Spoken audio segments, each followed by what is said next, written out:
दोस्तों नमस्कार, मैं आपका भूपेंद्र नारायण सिंह गुजरात चुनाव के सबसे बड़े खुलासे के साथ आईएनसी टीवी पर आपका स्वागत करता हूं। खुलासा चुनाव में काले धन के इस्तेमाल से जुड़ा हुआ है और फिलहाल पुलिस ने 20 लाख रुपए कैश जब्त किया है।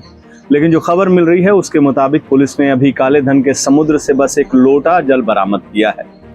काले धन के स्याह समंदर का पूरा सच आना अभी बाकी है। चुनाव में काले धन को लेकर आईएनसी टीवी जो खुलासा कर रहा है उस खुलासे के केंद्र में है आम आदमी पार्टी के उम्मीदवार राजेंद्र सोलंकी। सोलंकी साहब उसी बारडोली से आम आदमी पार्टी के उम्मीदवार हैं जो सरदार पटेल के किसान आंदोलन की वजह से इतिहास की किताबों में दर्ज है।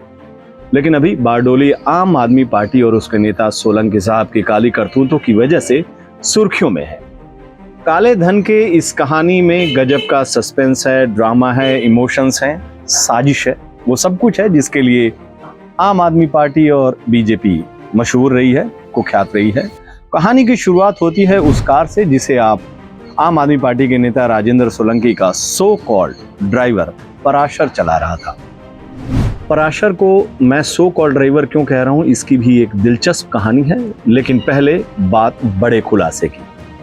पराशर आप उम्मीदवार राजेंद्र सोलंकी की कार को बारडोली पुलिस स्टेशन के बाहर रोकता है। गौर कीजिएगा, कार कहां रोकता है? बारडोली पुलिस स्टेशन के बाहर। पराशर कार से बाहर निकलता है और आसपास कहीं जाता है। उसी समय दो अनजान शख्स चेहरे को ढककर कार के पास पहुंचते हैं और खिड़की के शीशे को तोड़कर अंदर रखा बैग निकाल लेते हैं। बैग निकालने के बाद दोनों भाग खड़े होते हैं। कहानी के इस मोड़ पर एंट्री होती है एक दूसरे शख्स की, आदिल मेमन की। आदिल मेमन जाबाज की तरह दोनों लुटेरों का पीछा करता है। खुद को फंसता देखकर दोनों लुटेरे बैग सड़क पर फेंक कर फरार हो जाते हैं। आदिल मेमन बैग लेकर पुलिस स्टेशन पहुंचता है। वहां पुलिस बैग खोलती है तो उसके सामने होता है 20 लाख रुपया कैश। कहानी आगे बढ़ती है। खुद की कार से 20 लाख रुपए जब्त होने की खबर सुनकर आम आदमी पार्टी के नेता राजेंद्र सोलंकी पुलिस स्टेशन पहुंचते हैं और पैसे पर अपना दावा जताते हैं। मतलब सोलंकी के मुताबिक पैसा उनका था, लेकिन जब उनसे पैसे के बारे में पूछताछ करने लगी पुलिस तो सोलंकी यू टर्न ले लेते हैं। इस बाबत न्यू इंडियन एक्सप्रेस को अपनी सफाई देते हुए सोलंकी ने कहा, पैसा मेरा नहीं है, ये पैसा चुनावी खर्च के लिए आम आदमी पार्टी ने दिल्ली से भेजा है। पराशर मेरा ड्राइवर नहीं है, वो आपके लिए काम करता है, यानी आम आदमी पार्टी के लिए उसे दिल्ली से भेजा गया है। मेरी उससे मुलाकात कराई गई और कहा गया कि ये चुनाव के खर्च वगैरह का इंतजाम करेगा। मुहावरे के जुबान में कहा जाए तो चोर ने खुद ही पुलिस को चोर की अम्मा तक पहुंचा दिया। उसके चाल, चेहरे और चरित्र के बारे में भी बता दिया। साफ साफ कह दिया कि इस पूरे गोरख धंधे का गेम आम आदमी पार्टी के दिल्ली नेतृत्व ने किया है। दिल्ली का आम आदमी पार्टी नेतृत्व कौन? इस आसान सवाल को ज़हन में रखिए और चलिए आगे की दास्तां की ओर। पुलिस की गिरफ्त में चोर आ चुका था, चोर की अम्मा के बारे में पता चल चुका था। अब पुलिस उसके बाकी नाते रिश्तेदारों के बारे में जानने के लिए अपनी जांच आगे बढ़ाती है। सोलंकी साहब और उनकी कार को चला रहे पराशर से थोड़े से प्यार से पूछताछ करती है तो मामला पहुंच जाता है हवाला ऑपरेटर आर जैन तक। आर जैन के बारे में पता चलता है यह वही शख्स है जिसने पैसा सोलंकी को दिया है। पुलिस को यह भी पता चलता है कि काले धन का ये पूरा खेल 10 करोड़ से ज्यादा का है और गुजरात में ये सारा काला धन दिल्ली और पंजाब से आया है, जहां आम आदमी पार्टी की सरकार है। दिल्ली और पंजाब से गुजरात में ये सारा काला धन हवाला कारोबारियों के जरिए आम आदमी पार्टी के नेताओं और उसके उम्मीदवारों तक पहुंचाने का प्लान था।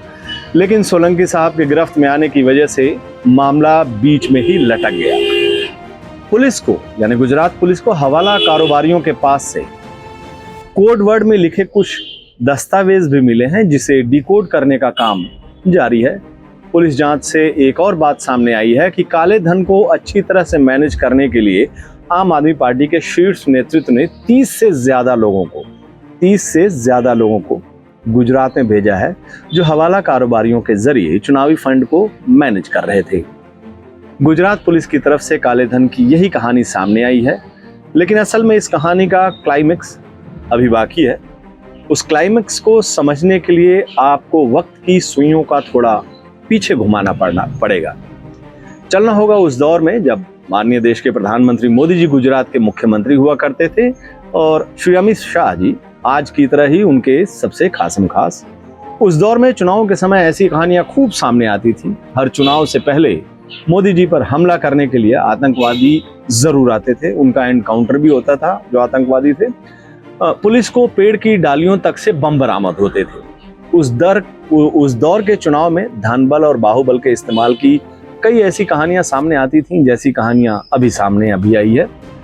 गौर से देखा जाए तो आम आदमी पार्टी के काले धन की जो कहानी अभी सामने आई है उसमें भी कई पेंच है। जैसे सोलंकी के सो कॉल ड्राइवर पराशर को पूरे बारडोली में कार खड़ी करने की जो जगह मिली वो पुलिस स्टेशन के बाहर ही मिली।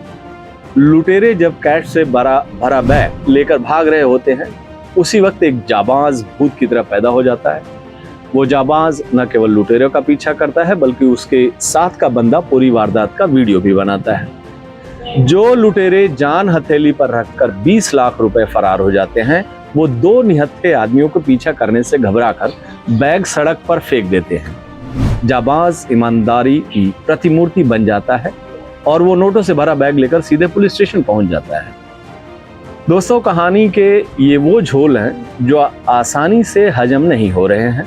आम आदमी पार्टी के उम्मीदवार राजेंद्र सोलंकी के बयान से ये तो साफ है कि राजनीति के स्वच्छ पुरुष इस काले खेल के करता धरता है। पुलिस ने आम आदमी पार्टी की सरकार वाले पंजाब और दिल्ली से काले धन का कनेक्शन भी खोज लिया है, लेकिन 20 लाख की जब्ती को लेकर जो कहानी सामने आ रही है वो कई तरह के संदेह पैदा कर रही है।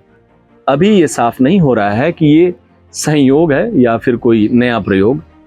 अगर संयोग है तो फिर मानना पड़ेगा कि बड़ा ही दिलचस्प संयोग है, और अगर ये प्रयोग है तो फिर सवाल खड़ा हो रहा है कि इस प्रयोग का असली प्रयोजन क्या है और कौन कौन इस खेल में शामिल है। सवाल इसलिए भी लाजमी है क्योंकि अखाड़े में जो लोग आमने सामने खड़े हैं वो इस तरह के खेल के लिए कुख्यात हैं। नमस्कार।